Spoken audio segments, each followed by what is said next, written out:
Allo, allo, it's Nia. Welcome to AI Creator World Podcast, the place where creators learn how to grow faster, build smarter, and turn artificial intelligence into real opportunity. Here, we explore powerful AI tools, content strategies, personal branding systems, and new ways to create income in the digital era. If you are building something online, you are in the right place.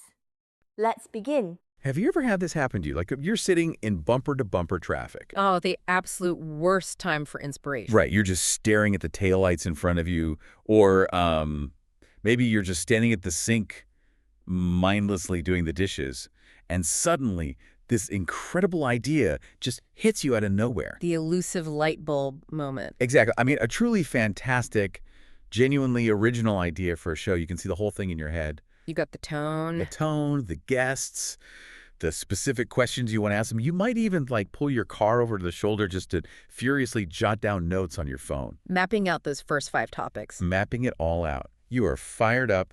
You are entirely ready to share this brilliant concept with the world. And then, well, then you get home. And reality sets in. Yeah, you sit down at your computer, you open up a search engine, and you type, how to start a show. And immediately, I mean, instantly, you hit a massive, impenetrable brick wall. It is remarkably daunting for a beginner. You stop dead in your tracks because you suddenly realize you do not know the very first thing about audio engineering. Not a single thing. You're looking at these articles, and they're throwing around acronyms like DAW and XLR and LUFS. Just an alphabet soup of technical jargon. Yes. And the mere thought of like learning how to equalize sound waves or configure an audio interface, it makes you want to crawl right under your desk and take a nap. Honestly, it's enough to kill the creative spark right then and there. Totally. So if that is you, if you have ever abandoned a brilliant idea because the technical mountain just looked entirely too steep to climb, well, you are going to want to pull up a chair for today's deep dive. Because that mountain has really been the great silencer for the past 2 decades. It really has. I mean, the barrier to entry in audio creation hasn't been a lack of good ideas. It's been a lack of highly specialized technical fluency. Right. But the landscape we're looking at today means that barrier doesn't just have a ladder over it. No. No, it has essentially been bulldozed entirely. I love that. Bulldozed. Okay, so let's unpack this right out of the gate because I want to ask you, the listener, a very direct question. Okay, let's hear it. What topic have you been holding back on sharing with the world simply because you didn't know how to use an EQ filter? Or because you had no earthly idea what a noise gate even was. Exactly. Maybe you have a unique, profound perspective on local history or, a hilarious take on pop culture. Or deep, nuanced expertise in some super niche hobby. Yeah, but you've been keeping it to yourself because the technology just intimidated you. Well, today, all of those excuses completely disappear. They vanish. We are offering you the ultimate shortcut to bypassing all of that technical frustration. And we are doing that by exploring a truly comprehensive, incredibly timely guide. It really is a game changer. It was published just recently on March 11th, 2026 by the AI Creator World team. It's titled 10 Best AI Podcast Tools for Beginners in 2026. A very thorough breakdown. Digging into this material has been entirely mind-blowing for me. The premise here is revolutionary. Starting a show today no longer requires thousands of dollars in high-end gear. Not at all. And it absolutely does not require a degree in sound design. Artificial intelligence has compressed the learning curve from what used to be months or years. Down to literally minutes. Minutes. It's wild. What's really fascinating here is the underlying mechanism of why this shift is so profoundly important for a creator. Okay, tell me more about that. Well, we often focus on the flashy capabilities of the software, right? The cool features. So the shiny object syndrome? Exactly. But the real revolution described in this source material is about a massive shift in cognitive load. Cognitive load. Okay, break that down for us. What does that actually mean in this context? So when you are creating a piece of audio content from scratch, your brain only has a finite amount of processing power available at any given moment. Like RAM in a computer. Precisely like RAM. If 80% of your mental bandwidth is being consumed by technical troubleshooting, Like, is my mic on? right. If you are actively worrying about your distance from the microphone or panicking over a subtle background hiss you keep hearing in your headphones, Oh man, the phantom hiss. I know it well. Or trying to mentally calculate if your audio is peeking into that dreaded red zone on the monitor. Yeah, that causes so much anxiety. It does. And if you're doing all that, you only have 20% of your energy left for the actual creative content. Wow. Yeah, that makes so much sense. You are shortchanging the narrative, the interview, and your actual ideas because your brain is acting as a sound engineer first. And a host second. Exactly. But AI is stepping in and absorbing that entire technical burden. It manages the frequencies, the levels, the room noise. So it's literally freeing up your mental RAM. 100% of your cognitive capacity is now free to focus purely on the human element of the conversation. So it's less about just getting better software and more about actually getting your brain back. That is the perfect way to phrase it. We are transitioning from an era of technical gatekeeping into an era of pure creative democratization. I love that.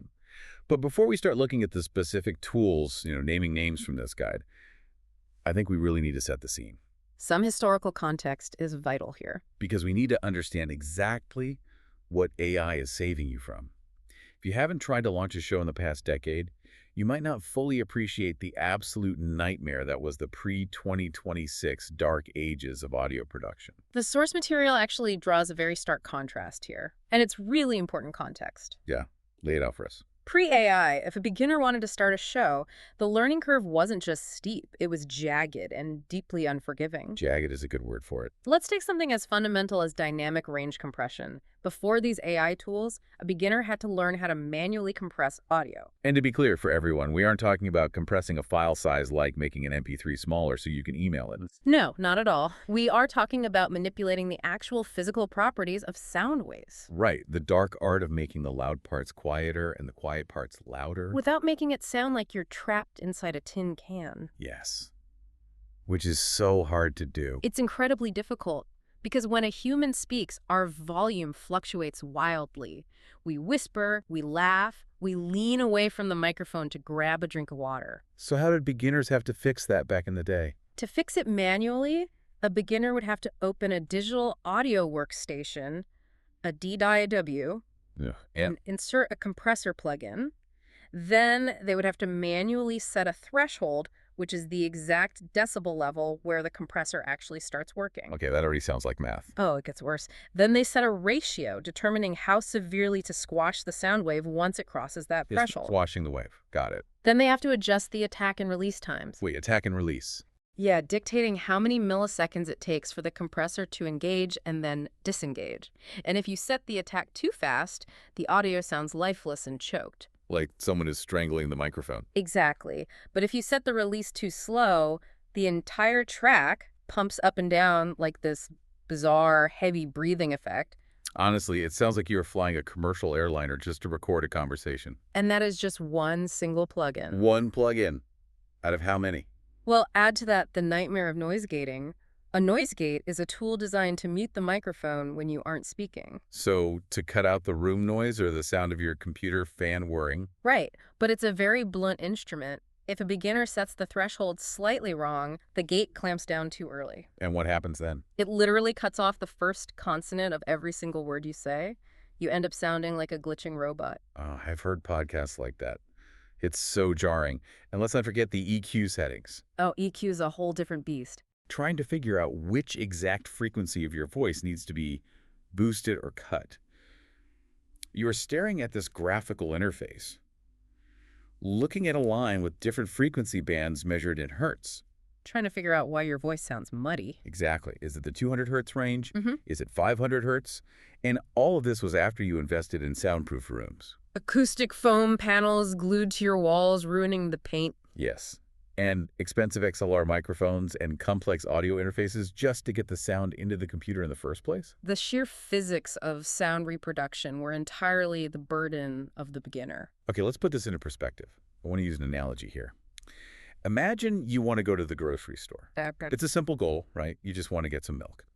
The old way of audio recording, the pre-AI way, was essentially like being told that before you can drive to the grocery store, you first have to build the car's engine from scratch in your driveway. That is painfully accurate. You have to machine the pistons, figure out the fluid dynamics of the fuel injection, assemble the transmission gears by hand. And by the time you finally build the car, you don't even want the milk anymore. Exactly. You are physically and mentally exhausted. The original creative spark is totally dead. You just want to go to sleep. Right. What the AI Creator World team is describing for 2026 is someone handing you the keys to a highly advanced, fully autonomous, self-driving car. You don't need to know how the engine works at all. No. Yeah. You don't need to know the physics of combustion or the math behind dynamic range compression. You just get in the back seat, tell the car where you want to go, and you spend the entire ride just focusing on the conversation you're having. Building on that self-driving car analogy, the sheer volume of automated tasks these tools handle is staggering. It really is. What else are they doing under the hood?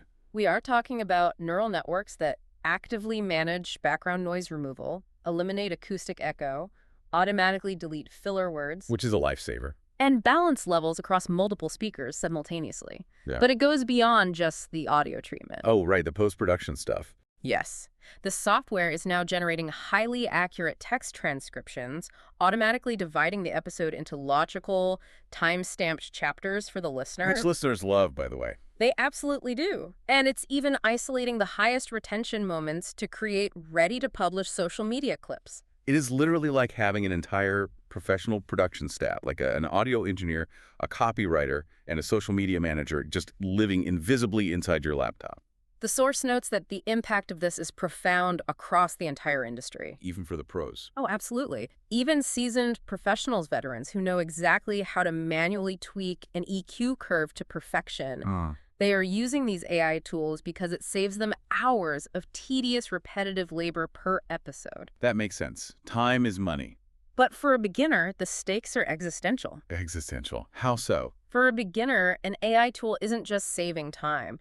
It is the literal difference between successfully launching a show and getting so frustrated by a clipping audio file that you give up entirely on day 2.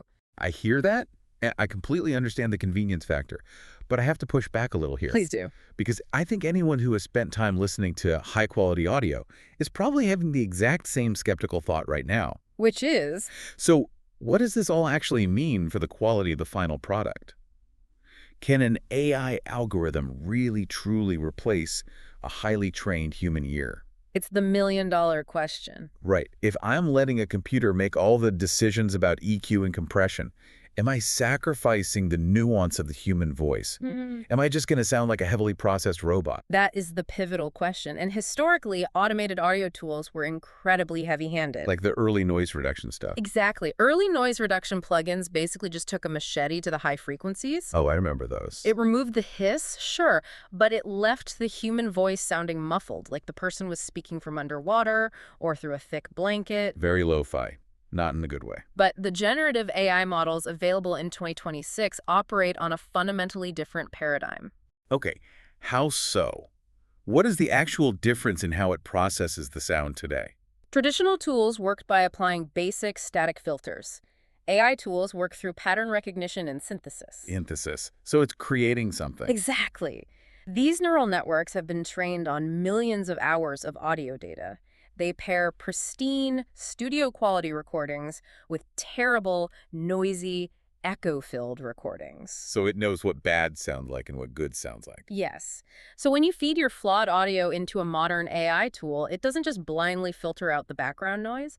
It actually analyzes the specific acoustic properties of your voice. Oh, wow. It maps it against its vast training data, and it essentially reconstructs the clean vocal signal mathematically. Wait, it rebuilds your voice. Essentially, yes. It understands the phonetic difference between the sound of a dog barking in the background and the natural raspy resonance of your vocal cords forming a vowel. So it's not just subtracting the bad stuff. It's actively rebuilding the good stuff based on what it knows a human voice should sound like. Exactly. What these tools do is abstract the incredibly complex mathematical decisions of audio engineering away from the user while consistently hitting professional baselines. But is it perfect? Yeah. Like Grammy Award-winning perfect? Will an AI mix sound completely identical to a master engineer who spent 3 weeks meticulously tweaking your file in $1 million studio? Right. Perhaps not in the absolute imperceptible minutia, but it will achieve a level of broadcast clarity and professional polish that would take a human beginner years of dedicated practice and failure to master. It sets a really high baseline. The AI establishes a remarkably high floor for quality. Which is exactly what a beginner needs. You don't need to win a Grammy for sound engineering on episode 1. You really don't. You just need people to hear your voice clearly without being distracted by, the sound of your air conditioner kicking on in the background. Precisely. So, knowing that AI can do all this heavy lifting is great in theory. But let's face reality. If you search for AI audio software right now, you are going to be bombarded with dozens, maybe hundreds of options. It's an incredibly crowded market. And they are all claiming to be the magic bullet. Hmm. How on earth do you know which software is actually built for someone who has no idea what they're doing? That ambiguity is exactly where the AI Creator World Team's guide proves so valuable. Because they filter the noise. Exactly. They don't just list tools randomly. They establish a very strict framework for what makes a tool genuinely beginner-friendly. Okay, let's get into that framework. They break it down into 4 defining pillars, 4 essential criteria that a beginner should evaluate before they ever hit the download button. Right. Let's explore these 4 pillars of beginner-friendly AI. And the first one they identify is a simple workflow. Which sounds obvious. It does. I mean, on the surface, everyone wants simple software. But what does that actually mean in the practical context of audio production? In this context, simple workflow refers to the psychology of the software interface. The guide stresses that the tool should require only a few clicks and must guide you step by step. So no overwhelming dashboards. Right. If you open a program and you're immediately dropped into a dark gray dashboard filled with 50 unmarked sliders, complex waveform graphs, and blinking peak meters, You are in the wrong place. you are in the wrong place. The cognitive load we discussed earlier immediately spikes. They're back to being a sound engineer. Exactly. A beginner-friendly AI tool should make the complex decisions invisibly in the background. It should allow the user to simply review and approve the final result. It's the difference between being asked what to do versus how to do it. Yes. The interface should ask you what you want to achieve, like click here to remove background noise, not how you want to achieve it. That makes total sense. It's the difference between being handed a steering wheel versus being handed a wrench. Great analogy. Okay, the second pillar the guide highlights is AI-powered noise removal. And they frame this not just as a nice-to-have feature, but as a critical, non-negotiable requirement. It is arguably the most important technical feature. Specifically, they point to one-click echo reduction and automatic volume leveling as the key mechanisms to rescue what they call bedroom recordings. Because that's where beginners actually record. Right. Let's face it, beginners aren't recording in acoustically treated sound stages.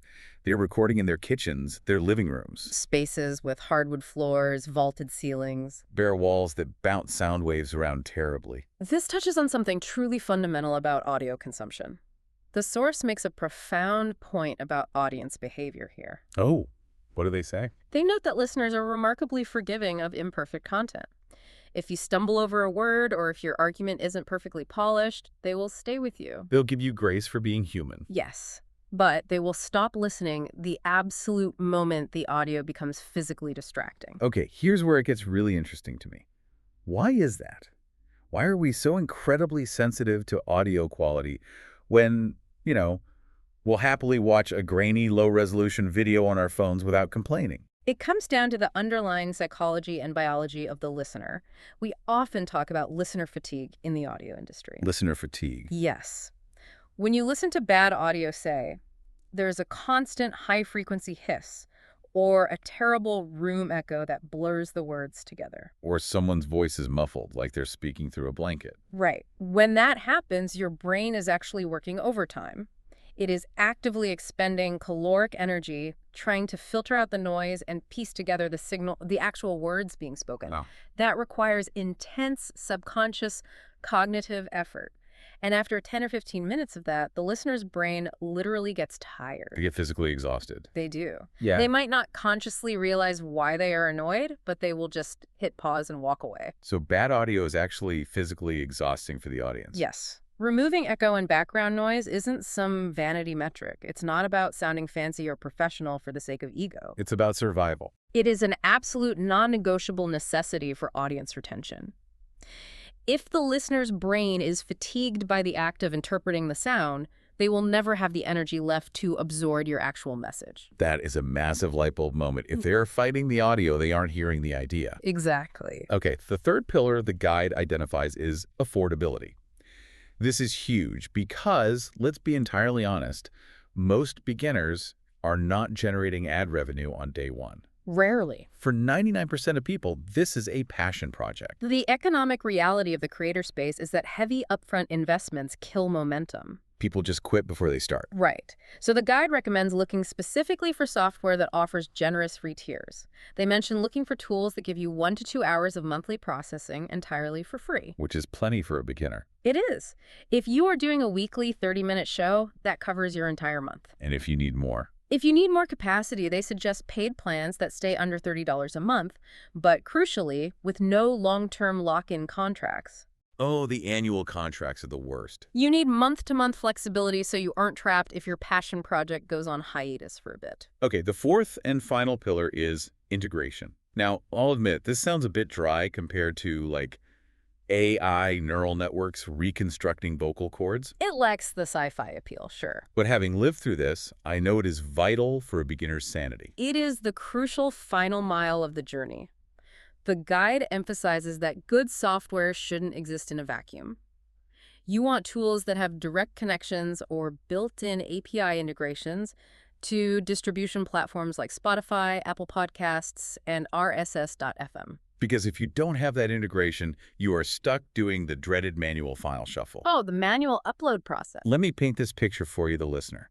You finish editing, and now you have to render and download a massive 2 GB WAV file to your computer's desktop. Takes forever. Then you have to open a new browser tab, log into your hosting provider, manually upload that massive file, wait 20 minutes for the progress bar to crawl across the screen. Hoping your internet doesn't drop. Yes.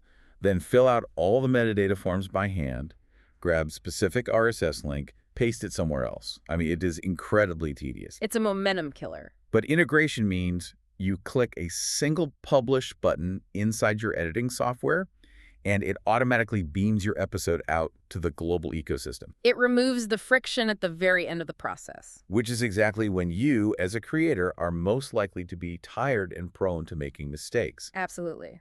By establishing these 4 pillars, a simple workflow, powerful noise removal, affordability, and seamless integration, the AI Creator World team provides a highly effective filter.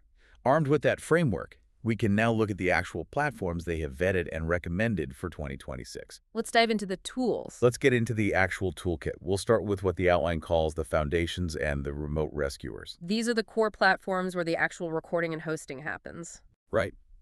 Let's start with the biggest, most accessible one mentioned in the guide. Anchor, which has now been fully integrated and rebranded as Spotify for podcasters. Anchor is fascinating to analyze because it represents the ultimate embodiment of low barrier entry. Yeah, it really changed the game. It completely democratized the space. The guide notes that it is completely free. And to be clear, that isn't a free trial, and it isn't a restricted free tier. The entire platform is completely free to use. Yes. Furthermore, it is heavily mobile first in its design, meaning you could literally record an entire episode by talking directly into your smartphone's built-in microphone while taking a walk in the park. It handles the basic recording, it provides the server hosting for your audio files, and it manages the automatic multi-platform distribution. It is essentially the push-button get-show model. It really is. Now, the source does note an important caveat here.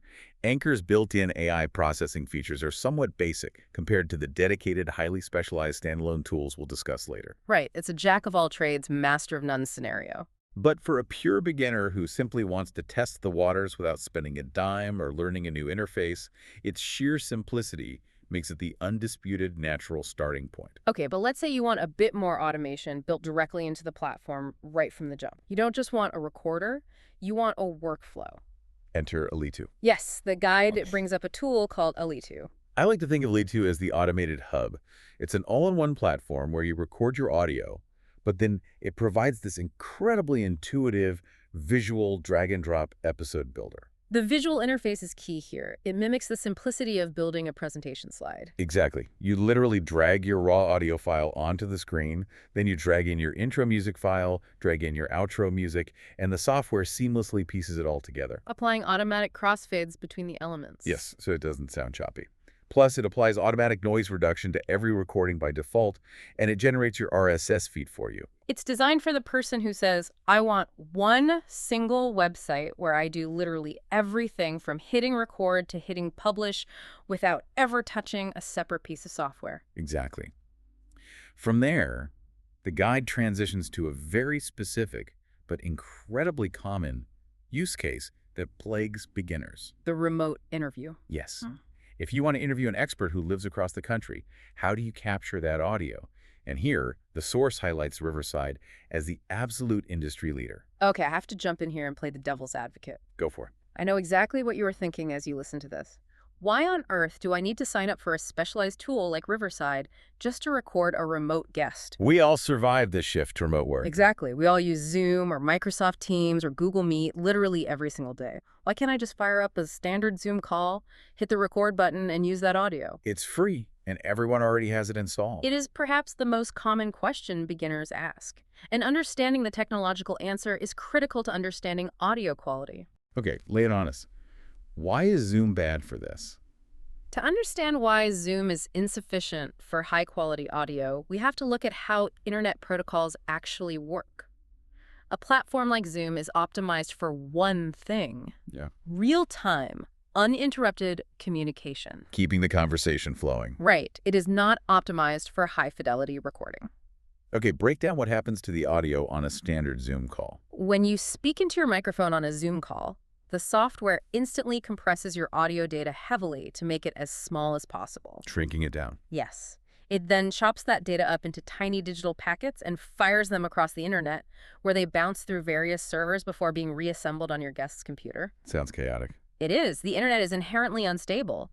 If there is even a momentary dip in your guest's Wi-Fi connection, a microstutter, Which happens constantly. the Zoom software will intentionally drop those audio packets so the live conversation doesn't fall out of sync. It prioritizes speed over quality. So that dropped data is the problem. That dropped data is exactly why you get those robotic, glitchy sounds or sudden drops in resolution where the person sounds like they are underwater for 3 seconds. The dreaded internet voice. We all know exactly what that sounds like. Precisely.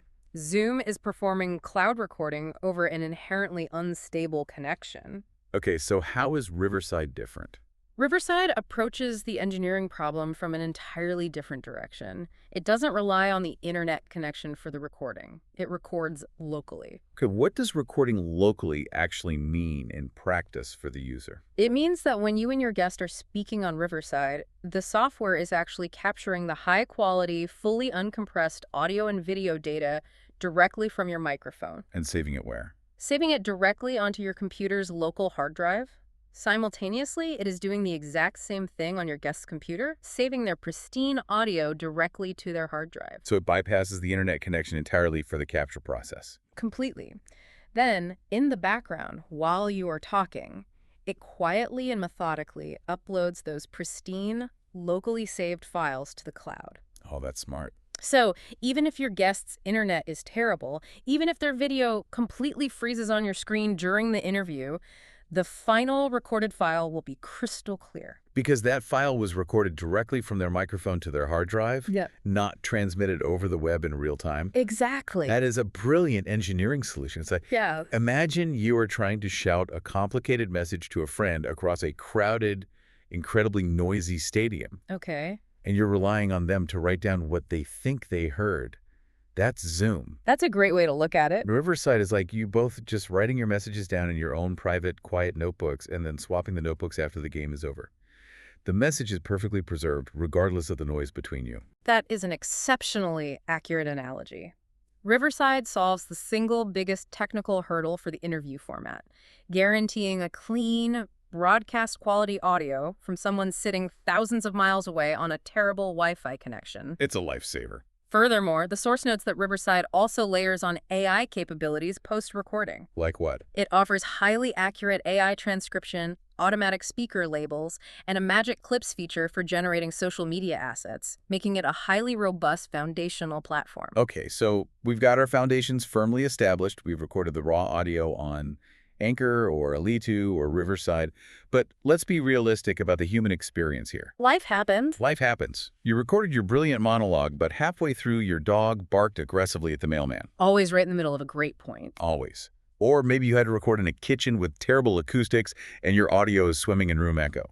Or perhaps you were just human and you said the word 52 times during a 30-minute recording. It's incredibly common. How do we fix all of that without having to scrap the file and re-record the whole thing? This brings us to section 4 of the outline, the audio alchemists. These are the tools that take your flawed, messy human reality and spin it into sonic gold.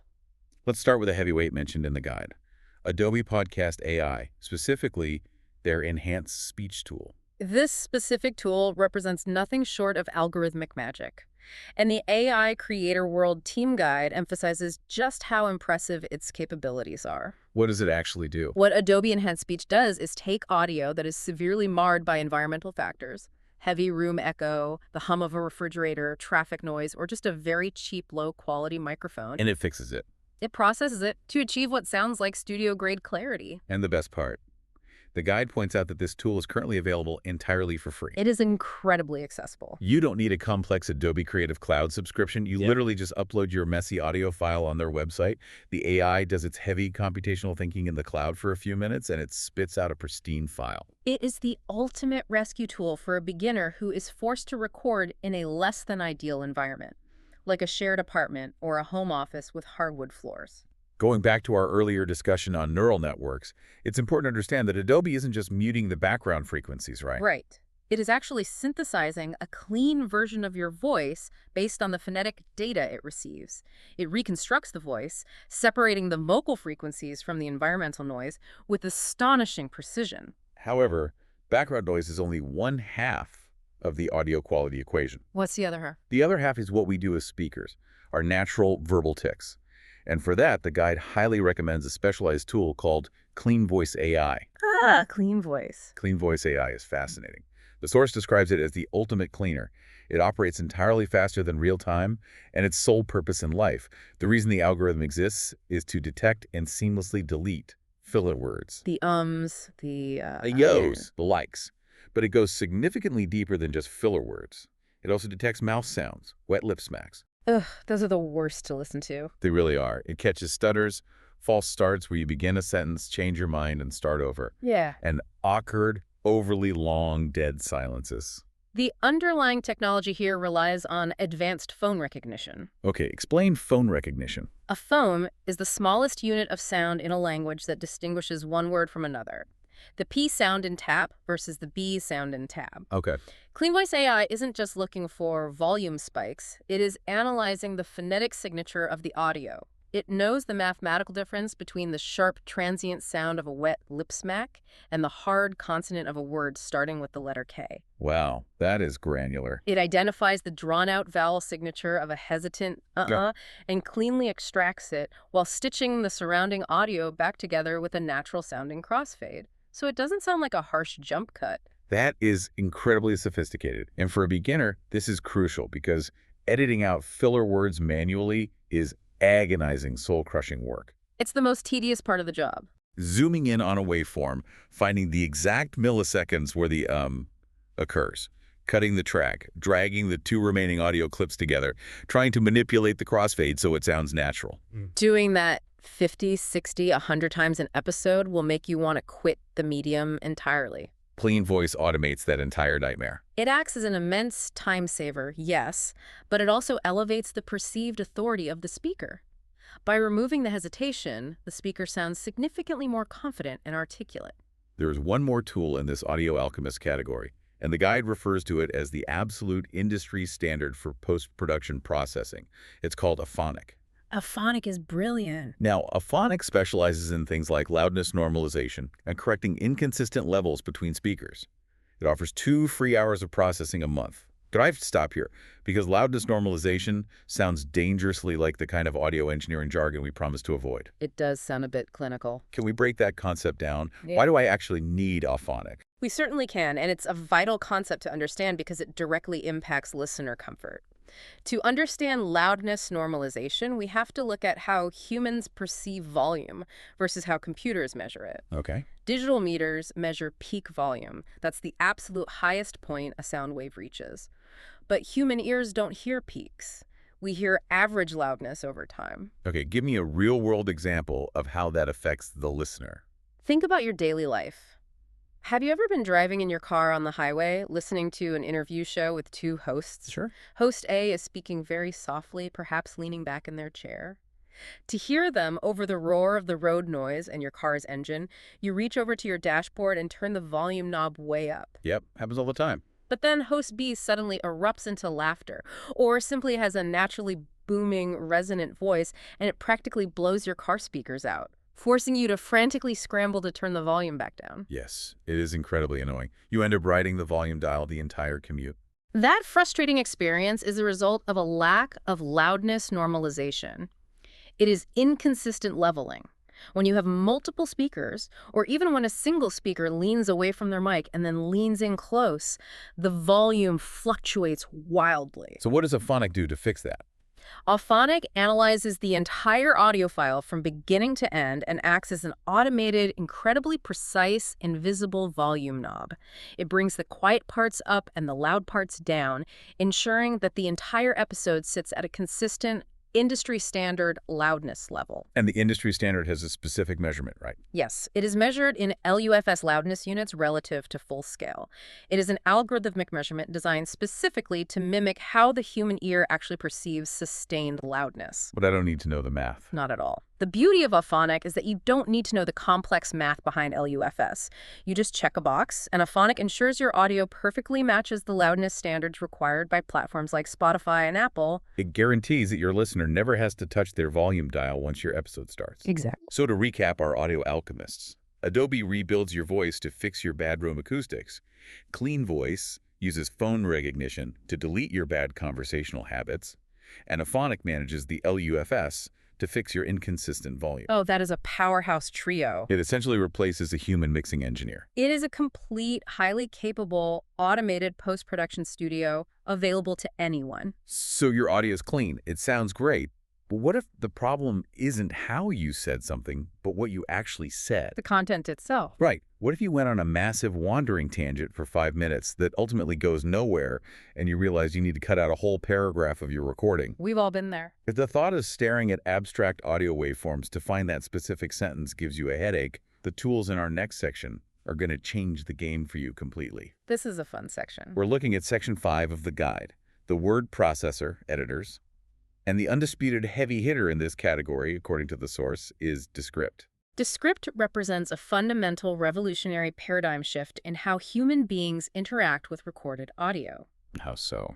For decades, editing audio meant looking at a waveform, that spiky visual representation of sound, and trying to guess where a specific sentence began and ended based entirely on the shape of the squiggles. Which is incredibly unintuitive. You are looking at visual spikes and trying to translate them into words in your head. Exactly. It requires a specialized cognitive translation that takes years to master. Descript bypasses that entirely. So how does it work? When you upload your audio file into Descript, the AI instantly generates a highly accurate text transcript of everything you said. And here's the magic.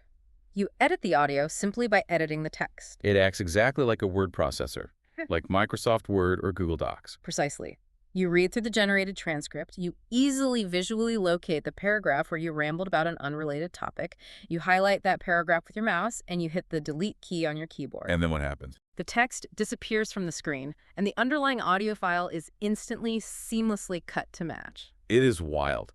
I have used this software, and it genuinely feels like witchcraft the first time you do it. Yeah. You're deleting text, but you are actually cutting audio. It fundamentally changes the editing process. The guide also mentions that Descript has its own built-in audio enhancement feature called Studio Sound, which works similarly to the Adobe tool we discussed. But even crazier, it has a feature called Overdub. Overdub is fascinating. This is an AI voice cloning tool. Let's say you were recording a complex factual segment, and you accidentally said the year was 1984 when it was actually 1994. A simple slip of the tongue. Right. Instead of setting up your mic to re-record that one word, you can literally highlight 1984 in the transcript, type 1994, and the AI will generate that corrected word in your own cloned voice and seamlessly insert it into the audio track. It synthesizes your vocal tone, pitch, and cadence to patch the error invisibly. Plus, their free plan covers 1 hour of transcription per month. Alongside Descript, the guide highlights Podcastle. Yes, Podcastle is another great option. Podcastle is a browser-based platform, meaning you don't even have to download heavy software to your computer. It leverages cloud computing. It features something called Magic Dust for automatic audio enhancement, highly accurate transcriptions for generating show notes, and gives you a generous 3 free hours of recording a month. Both tools operate on this incredibly powerful new paradigm of text-based audio editing. But wait, I have to jump in here and push back on this concept. I really do. What's your concern? Because if I can just highlight a sentence in a text document and hit delete, and it perfectly, seamlessly edits the audio without any effort, does this make editing too easy? That's a very fair question. Are we in danger of losing the natural pacing and rhythm of human speech? If I just chop out every pause, every breath, every slightly awkward transition simply because it's as easy as deleting a space in a Word document, won't the final product sound completely sterile, rushed, and unnatural? This is a highly perceptive critique, and it touches on the double-edged sword of highly accessible technology. You are absolutely right that there is a severe risk of over-editing. Right, because the friction is gone. Exactly. When you remove all the friction from a process, the temptation is to sanitize the product completely. We enter what is often called the uncanny valley of audio, where the speech is so perfectly paced, so devoid of breath or hesitation, that the listener's brain subconsciously rejects it as inhuman. It sounds synthetic because real people don't talk like perfect metronomes. Exactly. However, we must consider what tools like Descript are actually achieving for the creator. They are profoundly lowering the psychological barrier to editing. Okay, unpack that. As we discussed, traditional waveform editing is a highly technical, visual task that distracts from the content. Editing text, on the other hand, is a deeply natural, ingrained cognitive task for most of us. We all know how to edit an email or restructure a document for clarity. That's true, we do that every day. By shifting the interface from abstract waveforms to legible text, Descript allows you to edit for story, for narrative flow, and for ideas, rather than editing for technical precision. It allows the creator to ask, does this sentence serve the core narrative, rather than asking, can I successfully highlight this visual spike without accidentally clipping the breath sound before it? That's a vital distinction. You are editing for the story, not wrestling with the software's capabilities. Precisely. However, your warning is the correct one, and it serves as an important caveat for beginners. Just because you can delete every single pause doesn't mean you should. The pauses are important. Human conversation fundamentally relies on pacing. It relies on taking a breath. It relies on the silence between words to convey emotional weight and allow the listener time to process a complex thought. So how should a beginner approach this? The advice here is to use the text-based editor to make the big structural cuts, removing the 5-minute tangent, cutting the poorly phrased question. But you still absolutely must listen to the audio playback to ensure the conversation retains its natural human rhythm. The AI makes the cut seamless, but only the human creator can decide if the cut makes emotional sense. Exactly. So you let the AI hold the scissors, but you have to be the director telling it exactly where to cut. I love that framework. Okay, moving on to section 6 of the outline. We have talked extensively about cleaning up your voice, fixing your audio environment, and editing your spoken words. But what if your biggest obstacle isn't the room or the editing software or the microphone? What if it's you? What if your biggest obstacle is that you simply hate the sound of your own voice? Or perhaps you have a severe speech impediment, a heavy accent you feel self-conscious about, or you are just so incredibly busy that you physically do not have the time to sit down in front of a microphone for an hour. The AI Creator World Team Guide addresses this scenario head-on by introducing what we can categorize as the faceless creator's tools. Okay. This is where we cross the boundary from AI audio assistants cleaning up what you recorded into AI audio generation. We are talking about platforms like Wondercraft AI and Murph AI. Let's start with Wondercraft. Wondercraft is wild. The guide describes it as a true text-to-podcast platform. You literally just write a script in a text document, paste that text into Wondercraft, and the software generates an entire, fully narrated episode using highly realistic AI voices. Yeah. You never speak a single word out loud. It completely bypasses the microphone. And Murph AI operates in the same vein, but on a massive industrial scale. The guide states Murph has over 120 professional AI voices spanning across 20 different languages. You can deeply customize the output, adjusting the speed, the pitch, the emphasis on specific words, and even integrating background music directly into the platform. It is essentially giving a single user access to an entire global casting agency and a professional soundstage inside their web browser. But I have a major philosophical question here. Mhm. The whole appeal of this medium, the fundamental reason we love listening to audio shows, is the intimacy, The human connection. right? It's the feeling of parasocial connection. It's feeling like you're hanging out with a friend, hearing the raw emotion, the humor, and the vulnerability in their voice. If an AI is doing the talking, doesn't that completely kill the intimacy of the format? Who is this technology actually for? This raises a profound question about the fundamental definition of the medium, and more importantly, it forces us to confront issues of accessibility. Accessibility. How so? It is very easy for those of us who are comfortable speaking into a microphone, who perhaps have a background in broadcasting or public speaking, to assume that verbal performance is an intrinsic, non-negotiable requirement of creation. I mean, I certainly assume that. But we must challenge that assumption. What makes a creator valuable? Is it their vocal cords or is it their mind? Ooh, that is a fascinating way to frame it. Consider the brilliant researcher or the phenomenal writer who suffers from debilitating social anxiety.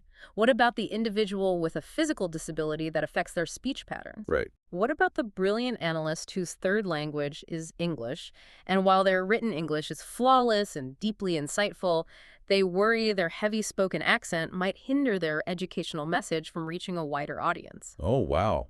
I hadn't considered it from that angle at all. I was only thinking about the traditional chat show format. For those individuals, tools like Wondercraft and Murph AI democratize the audio medium entirely. It entirely removes the performance barrier. It shifts the paradigm to prioritize the writing, the meticulous research, and the pure ideas over the theatrical delivery. But does it still feel like a show? Yes, you are entirely correct that an AI voice might lack the unscripted vulnerability of a casual, comedic chat show, but not all audio content is a chat show. That's a fair point. For formats like highly structured daily news briefings, dense educational content, historical deep dives, or solo commentary where the transfer of accurate information is the primary value, these tools are revolutionary. It levels the playing field. They allow the creator to definitively say, "My ideas deserve to be heard even if I am not the one physically vocalizing them."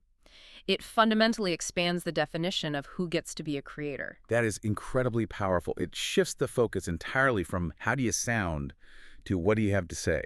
It turns audio into a pure idea delivery mechanism. Exactly. Okay, we have covered an immense amount of ground today. We've explored the foundations for recording, the alchemists for audio repair, the word processors for editing, and the voice generators for faceless creation. We have the whole toolkit. Now, it is time to put it all together into a practical system. We're moving into Section 7, the ultimate 30-minute workflow and recording best practices.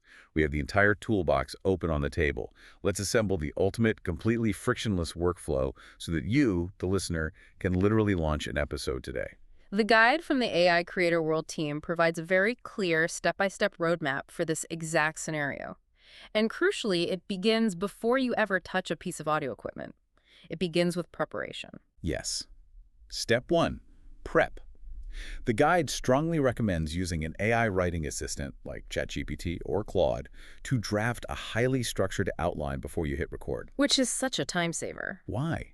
Because, as we discussed with the editing tools, the biggest enemy of a clean edit is rambling. Even if you want a loose conversational tone, having a bulleted framework generated by AI keeps your brain on track. It gives you guardrails. It prevents those 5-minute dead-end tangents that you'll just have to painfully locate and delete later in Descript. Preparation is, without a doubt, the best form of pre-editing. It manages the cognitive load before the recording even begins. So what's step 2? Once you have your structured outline, we move to step 2, gear and environment. And the advice here is radically simple and highly accessible. You absolutely do not need to rent a professional studio. No sound-treated booths. The guide suggests that a basic USB microphone, typically in the $50 to $100 range, is more than sufficient for a beginner. The hardware matters less than the environment. Your secret weapon is where you record. I absolutely love this part of the guide. It says to record in a small, soft-furnished room, and explicitly notes that clothing closets work incredibly well. The closet studio. Let's talk about the brilliant acoustic physics of the closet recording studio.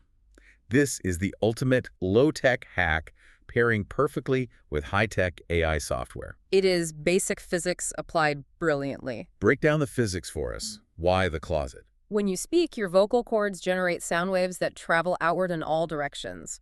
If you are in a standard room, those sound waves hit hard surfaces, drywall, glass windows, hardwood floors, and bounce back into the microphone milliseconds after your original words. That creates echo and reverb. Exactly. But clothes hanging densely in a closet, they act as perfect, entirely free acoustic dampeners. The soft, porous fabric absorbs the sound waves instantly, preventing them from bouncing back. That is so smart. It creates a completely dead sonic environment, which is exactly the pristine, dry signal you want to feed into an AI editing tool. It's like having thousands of dollars of acoustic foam, but it's just your winter coats.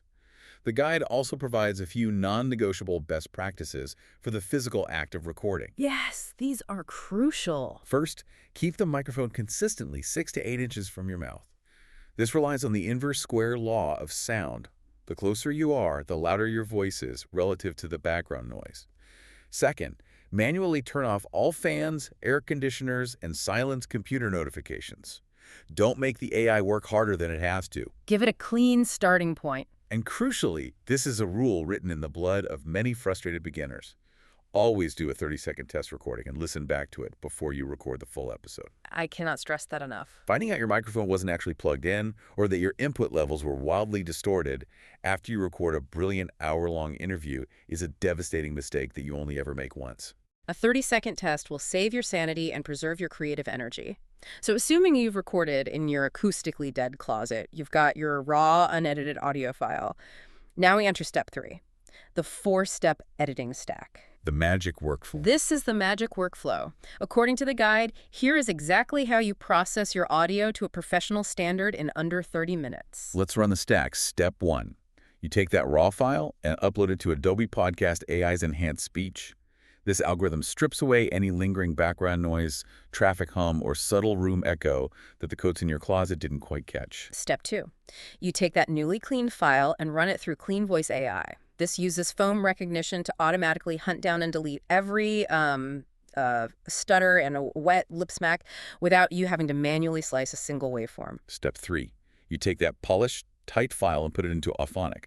Auphonic performs the loudness normalization, acting as that automated, highly precise volume knob to ensure your entire audio file hits the industry-standard LUFS level, guaranteeing no listener has to constantly adjust their car stereo. And step 4, the final phase. You bring that fully processed, volume-leveled audio into a text-based editor like Descript or Podcastle.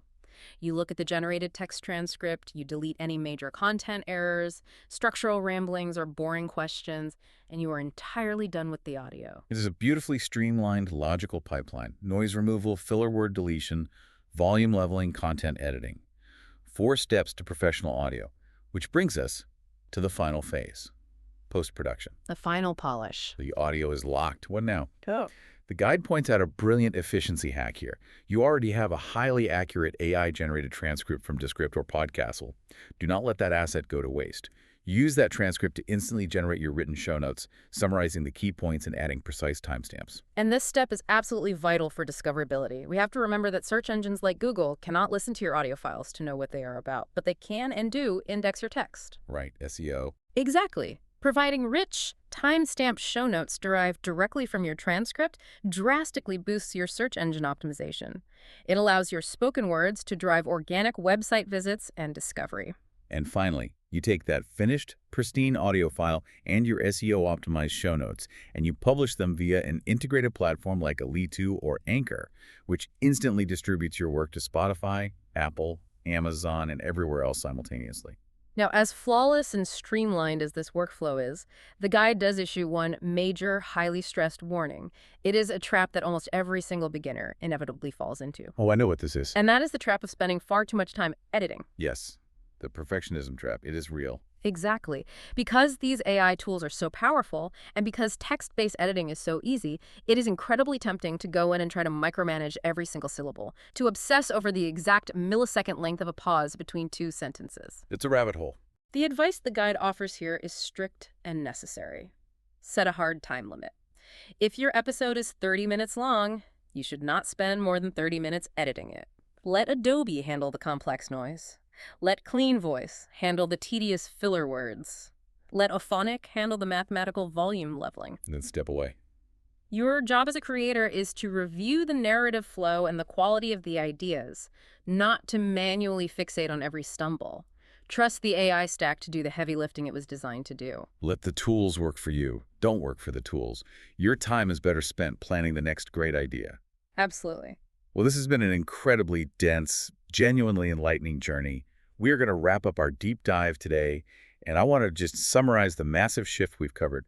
We started this hour with the image of that brilliant burning idea stalled out and trapped in your notebook simply because the technical barrier of audio engineering, the DIWs, the EQs, the compressors, just felt entirely too intimidating. It was a wall most people couldn't climb. But look at the landscape we are in now.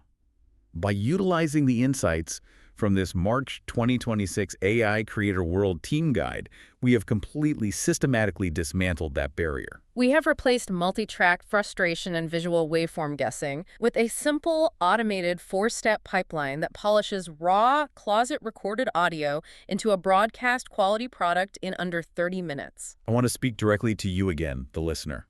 With platforms like Anchor providing completely free hosting and global distribution, and tools like Adobe Enhanced Speech offering free broadcast-level audio cleanup, the financial excuses are gone. The technical excuses are completely gone. There's nothing holding you back. You no longer have to build the car engine from scratch in your driveway. You just have to get in the back seat and tell the AI where you want to go. And if I may, I'd like to leave you with a final lingering thought to mull over as we conclude. Please do.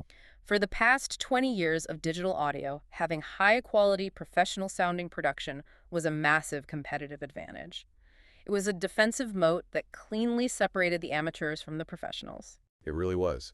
But if accessible AI software can perfectly equalize audio, if it can flawlessly remove every hesitation, and if it can automatically balance volume levels to exact industry standards, and even clone a voice to read a script with perfect synthetic inflection, then the technical production of a show is no longer a competitive advantage. It is simply the new baseline expectation. Wow. That completely changes the game. It does. The only true differentiator left in 2026, the only moat that AI cannot cross or synthesize, is the originality, the vulnerability, and the depth of the human ideas you bring to the table. The technology has been entirely democratized. The friction has been entirely removed. So the only question remaining is this. With the technical mountain flattened into a freshly paved road, what is your excuse for not sharing your voice today? Thank you for listening to AI Creator World Podcast. If you found this episode valuable, make sure to follow the podcast, subscribe on YouTube, and share this episode with another creator who is building their future online. For deeper guides, AI tools, and step-by-step growth strategies, visit our website at aicreatorworld.net. And remember, in the age of artificial intelligence, creators who learn faster will lead the future. See you in the next episode. Bye!